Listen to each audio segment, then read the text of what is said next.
ডাঙৰ হৈ কি হ'ব বিচাৰা? বছৰ বছৰ ধৰি আমাক সকলোকে এই প্ৰশ্নটো সোধা হৈছে। কিছুমানে উত্তৰ দিয়ে, কিন্তু আপুনি যদি মোৰ দৰে হয় তেন্তে হয়তো ঈশ্বৰে বাট দেখুৱাবলৈ ধৈৰ্যৰে প্ৰাৰ্থনা কৰি আছে।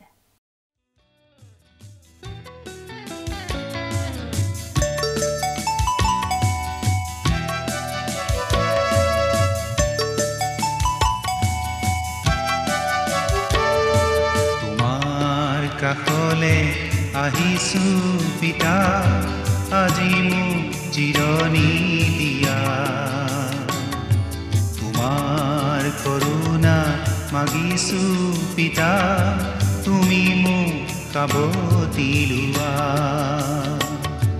তোমাৰ কাষলে আহিছো পিতা, আজি মোক জিৰণি দিয়া। তোমাৰ কৰুণা মাগিছো পিতা, তুমি মোক কাবতি লোৱা।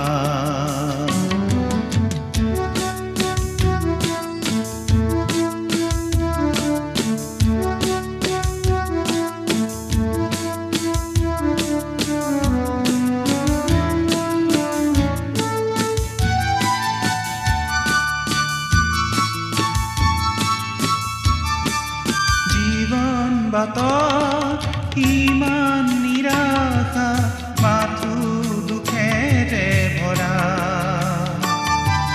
প্ৰতিক্ষণে মই ইমান অসহায়, যেন অকলশৰীয়া। আশাৰ প্ৰদীপ হে মোৰ জিহুৱা, মোলৈ দৃষ্টি কৰা। আশাৰ প্ৰদীপ হে মোৰ জিহুৱা, মোলৈ দৃষ্টি কৰা। তোমাৰ কাষলে আহিছো পিতা, আজি মোক জিৰণি দিয়া। তোমাৰ কৰুণা মাগিছো পিতা, তুমি মোক কাবতি লোৱা।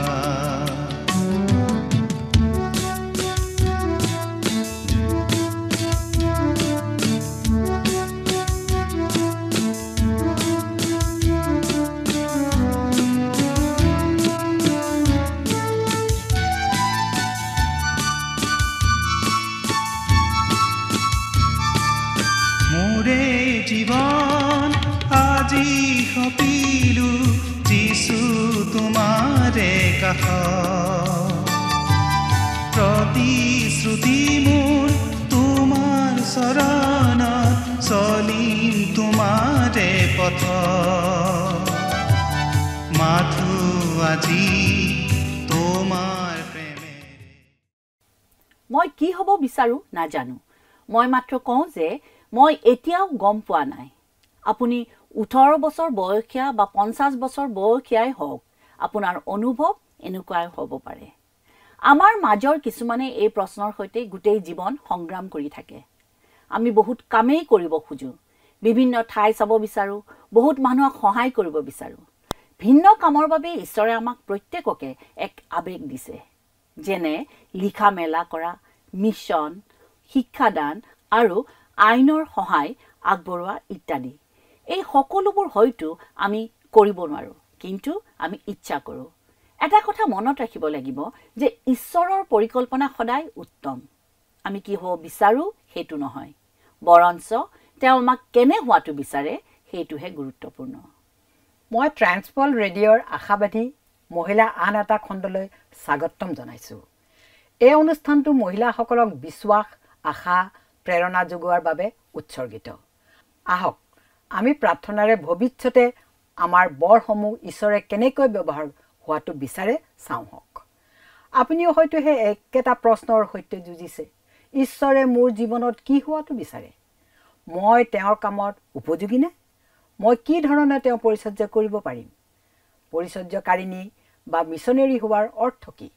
মই কৰিব পাৰিমনে নে আন কিবা কৰিব লাগিব? মিছনেৰী হোৱাৰ অৰ্থ সদায় আন দেশলৈ যোৱা নহয়।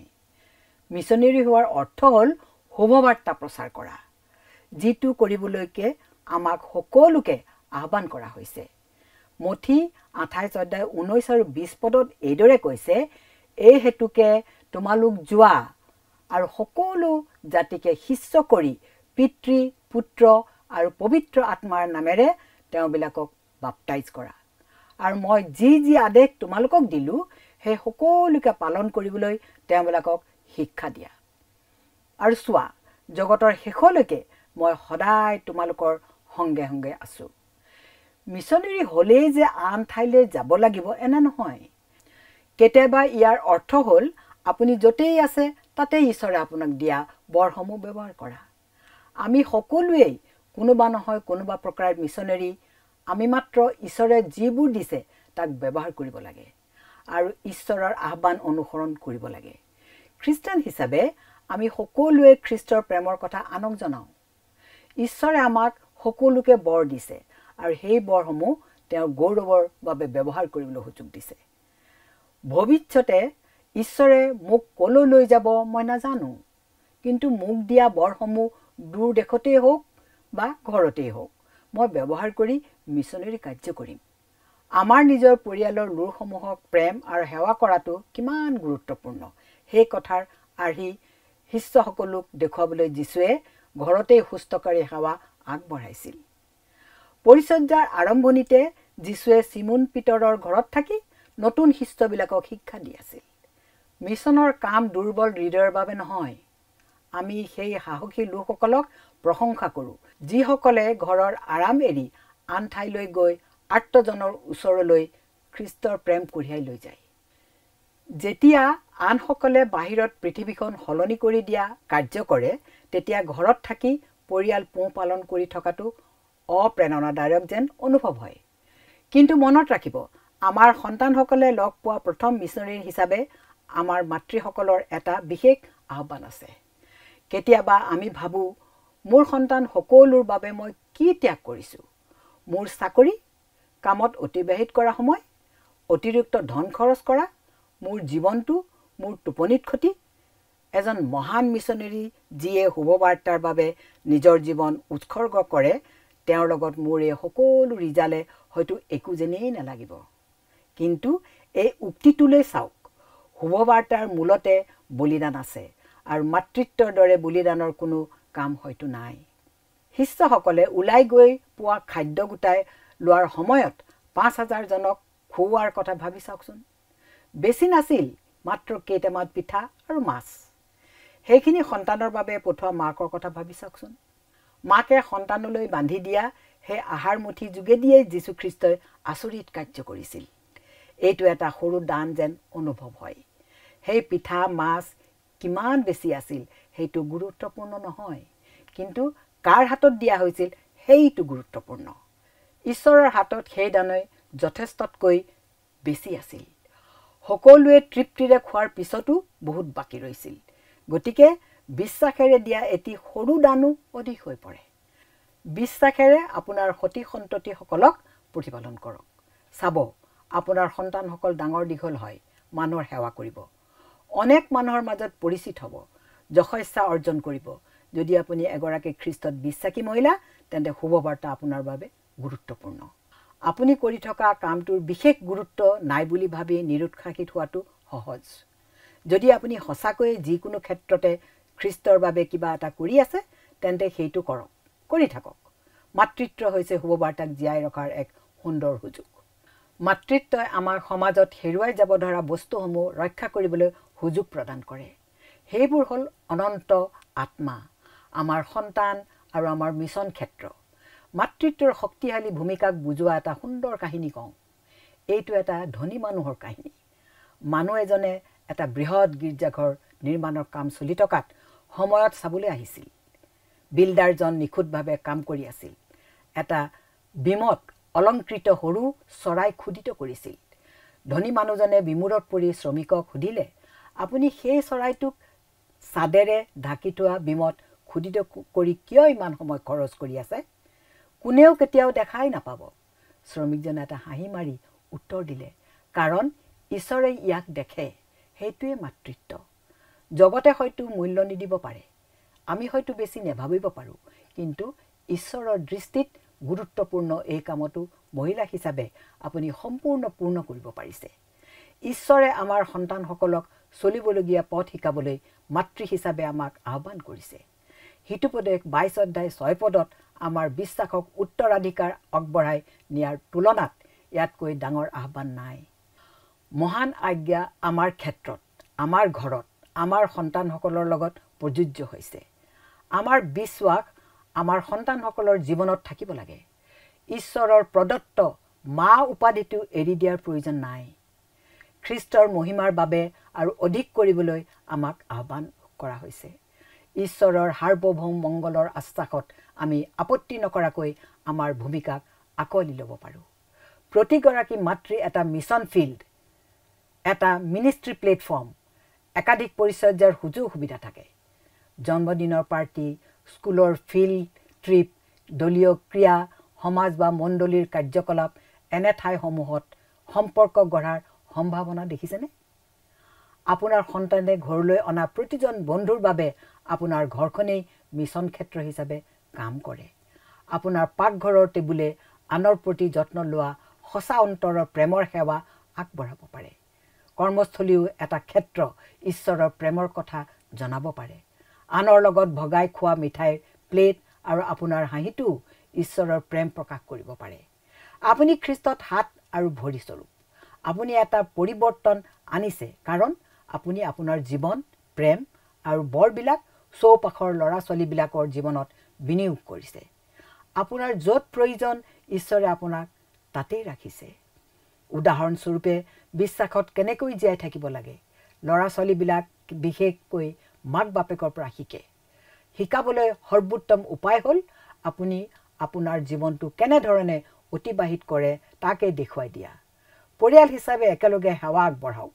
মৰম আৰু দয়াৰে ইজনে সিজনৰ প্ৰতি যত্ন লওক। যীশুৰ শিক্ষাই কি নিৰ্দেশনা দিয়ে সেই বিষয়ে আলোচনা কৰক আৰু আপোনাৰ ঘৰত বিশ্বাসক অগ্ৰাধিকাৰ দিয়ক। ঘৰৰ বাহিৰতো কাম কৰা মহিলা হিচাপে আমি এটা উদ্দেশ্য বিচাৰি পাব পাৰোঁ। গতিকে বিশ্বাসেৰে দিয়া এটি সৰু দানো অধিক হৈ পৰে।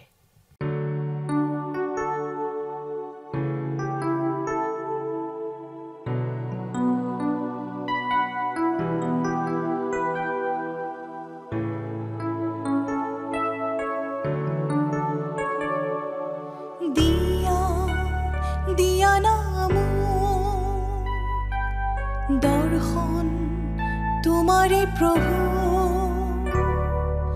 দিয়া দিয়া নাম দৰ্শন তোমাৰে প্ৰভু,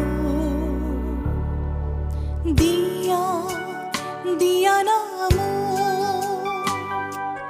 দৰ্শন তোমাৰে প্ৰভু, দিয়া দিয়া নাম দৰ্শন তোমাৰে প্ৰভু।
দৰ্শন তোমাৰে প্ৰভু, দিয়া দিয়া নাম দৰ্শন তোমাৰে প্ৰভু।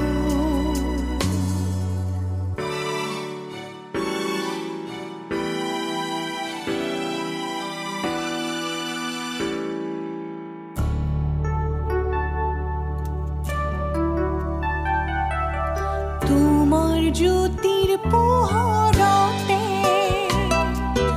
জীৱনৰ পোহৰ মই পালোঁ তোমাৰ জ্যোতিৰ পোহৰতে জীৱনৰ পোহৰ মই পালোঁ মোৰে পদে প্ৰতিপদে তোমাৰ খোজৰ পৰশ পালোঁ মোৰে পদে প্ৰতিপদে তোমাৰ খোজৰ পৰশ পালোঁ দিয়া দিয়া নাম দৰ্শন তোমাৰে প্ৰভু দিয়া দিয়া নাম দৰ্শন তোমাৰে প্ৰভু হে পিতা প্ৰাণৰ ত্ৰাতা জীৱনৰ পোহৰ তুমি দিলা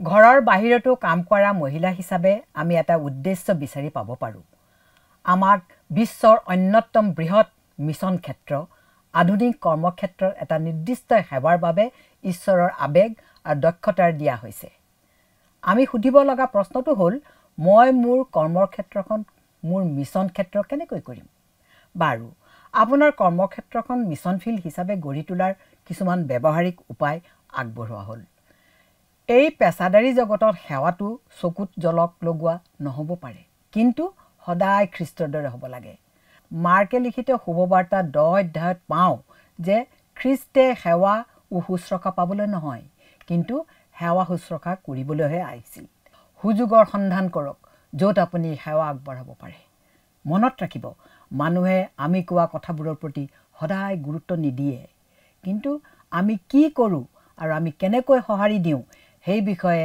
তেওঁলোকে সদায় লক্ষ্য কৰে আমি আমাৰ সহকৰ্মীসকলৰ সৈতে ইচ্ছাকৃতভাৱে সুসম্পৰ্ক গঢ়ি তুলিব লাগিব আপোনাৰ লগত বা আপোনাৰ বাবে কাম কৰা লোকসকলক চাওক যাক ঈশ্বৰৰ সাদৃশ্যৰ দৰে বনোৱা হৈছে তেওঁলোকৰ বিষয়ে জানক ব্যক্তিগতভাৱে তেওঁলোকৰ লগত সময় দিয়ক যীশুৱে কিবা এটা কৰাৰ আগতে মানুহৰ কথা শুনিছিল আৰু তেওঁলোকক মৰম কৰিছিল অন্য এক উপায় হ'ল আপুনি কি ভাল কাম কৰিব পাৰে তাৰ প্ৰতি লক্ষ্য ৰাখক বিশ্বাসী হিচাপে আমি দিয়া কথা কামত পৰিণত কৰোঁ নে নকৰোঁ সেইবোৰৰ দ্বাৰাহে মানুহে আমাক জানে নিজৰ এক শক্তিশালী সাক্ষ্য গঢ়ক মানুহে যেন আপোনাৰ জীৱনৰ পৰা লক্ষ্য কৰে বিশ্বাসযোগ্যতা প্ৰেম আনন্দ শান্তি ধৈৰ্য এই গুণসমূহ আনক আপোনাৰ প্ৰতি আকৰ্ষিত কৰি মনৰ কথা বতৰা কৰাত সহায়ক হৈ এক অৰ্থপূৰ্ণ আলোচনাৰ আৰম্ভ হ'ব পাৰে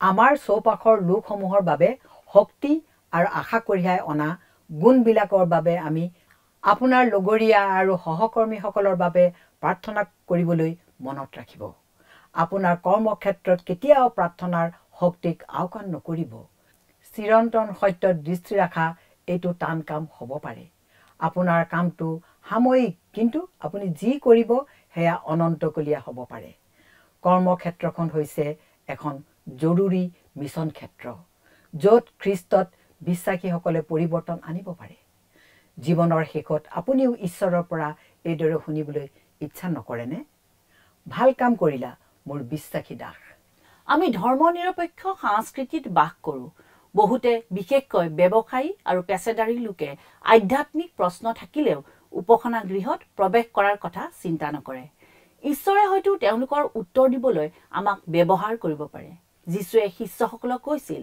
তোমালোক জগতৰ পোহৰ পৰ্বতৰ ওপৰত থকা নগৰ গুপ্ত হ'ব নোৱাৰে মথি 5 অধ্যায় 14 পদত মথি 5 অধ্যায় 16 পদত এইদৰে কৈছে এইদৰে তোমালোকৰ পোহৰ মানুহৰ আগত প্ৰকাশিত হওক তাতে তেওঁবিলাক তোমালোকৰ ভাল কৰ্ম দেখি স্বৰ্গত থকা তোমালোকৰ পিতৃৰ স্তুতি কৰিব কৰ্মক্ষেত্ৰত আমি কৰা আচৰণৰ দ্বাৰা আমি খ্ৰীষ্টক প্ৰকাশ কৰিব পাৰোঁ প্ৰায়ে আমি কৰ্মক্ষেত্ৰবোৰত নিম্ন মানদণ্ডৰ আচৰণৰ নীতি দেখিবলৈ পাওঁ তেনে ক্ষেত্ৰত ঈশ্বৰৰ দৃষ্টিত গ্ৰহণীয় আচৰণ প্ৰয়োগ কৰাৰ এক সুযোগ ব্যৱহাৰ কৰক।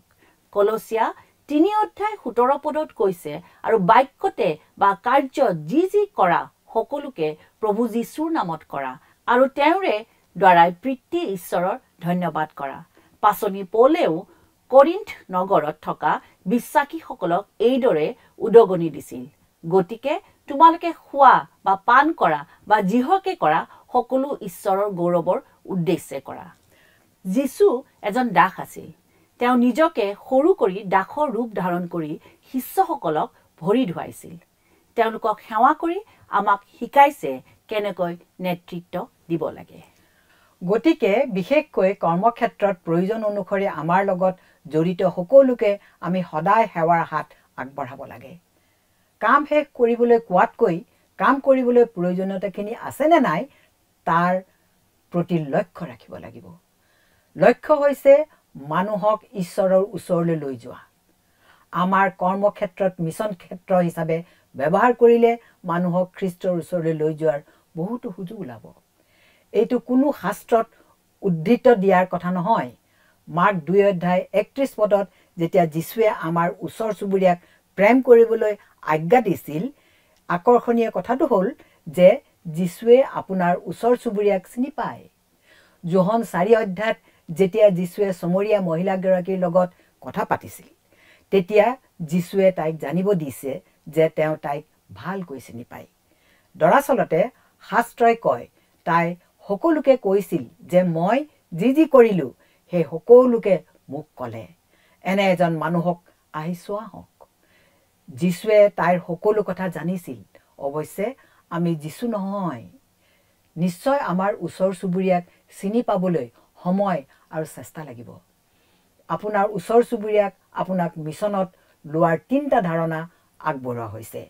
1 নম্বৰ হৈছে ওচৰ চুবুৰীয়াক লগ কৰক।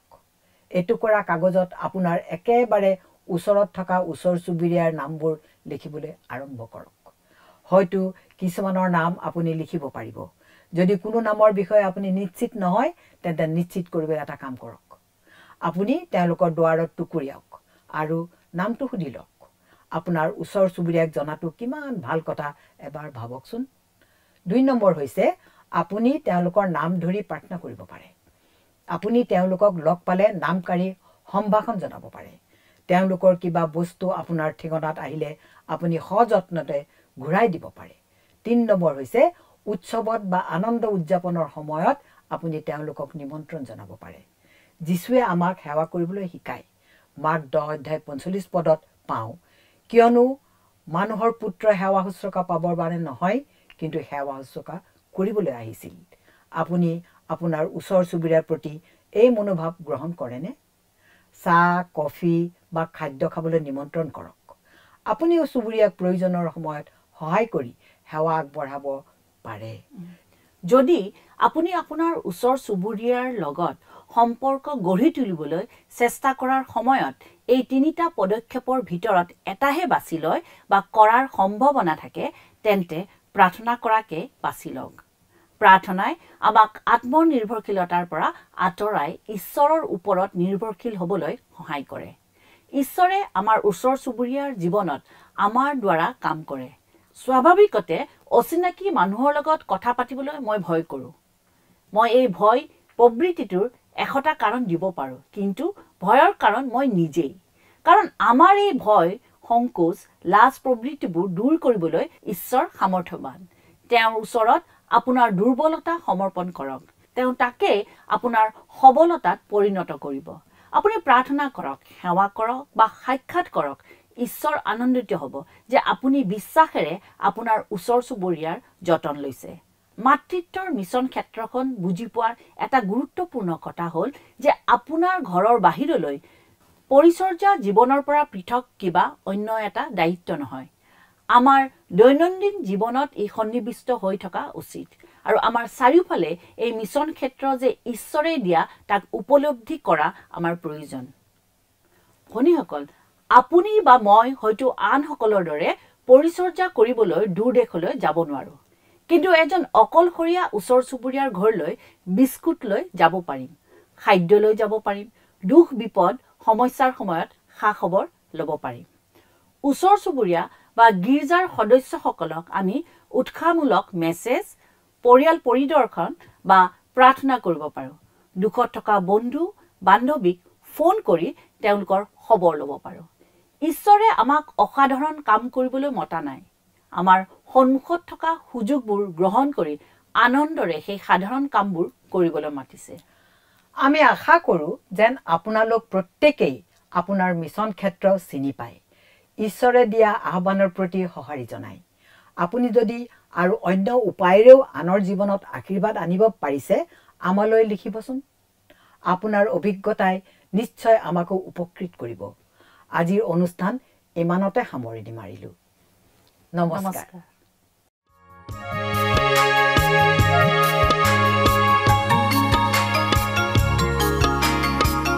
কোৱাচোন তোমাৰ দুখৰ কাহিনী যিছু দিবৰি হিয়া পূজাৰী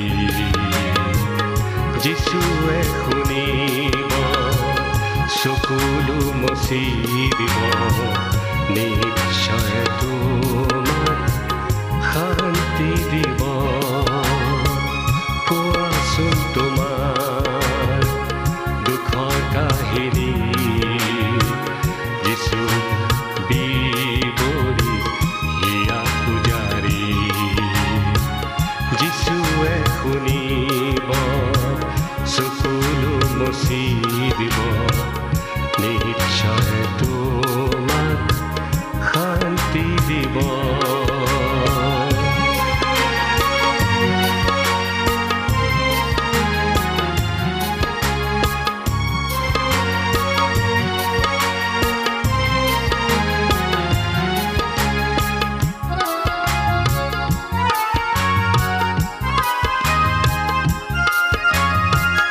অস্থিৰ মনে তোমাৰ বিশ্ৰাম পাব ভাৰাক্ৰান্ত জনেও জিৰণি পাব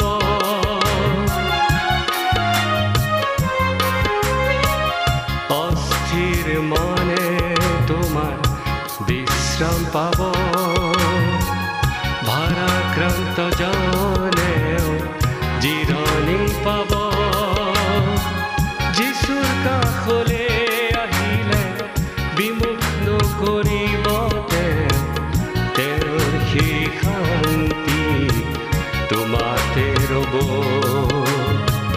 যিছুৰ কাষলে আহিলে বিমুখ নকৰিব তেওঁৰ সেই শান্তি তোমাতে ৰ'ব কোৱাচোন তোমাৰ ভুলৰ কাহিনী যিছু বিবৰি হিয়া পূজাৰী যিছুৱে শুনিব আঁকোৱালি ল'ব নিশ্চয় তোমাক ক্ষমা কৰিব কোৱাচোন তোমাৰ ভুলৰ কাহিনী যিছু বিবৰি হিয়া পূজাৰী যিছুৱে শুনিব আঁকোৱালি ল'ব নিশ্চয় প্ৰিয় দৰ্শকবৃন্দ যদি আপোনালোকে এই অনুষ্ঠানটো ভাল পায় তেন্তে অনুগ্ৰহ কৰি আমাক 0444908151 নম্বৰত মিছড কল কৰক আমি প্ৰতিজন মিছড কল দাতাৰ পৰা এজনকৈ দৰ্শক বন্ধু বা বান্ধৱী বাছি ল'ম আৰু এই দৰ্শক বন্ধু বা বান্ধৱীৰ নাম আমাৰ অনুষ্ঠানত প্ৰকাশ কৰা হ'ব আৰু এটা পুৰস্কাৰ প্ৰেৰণ কৰা হ'ব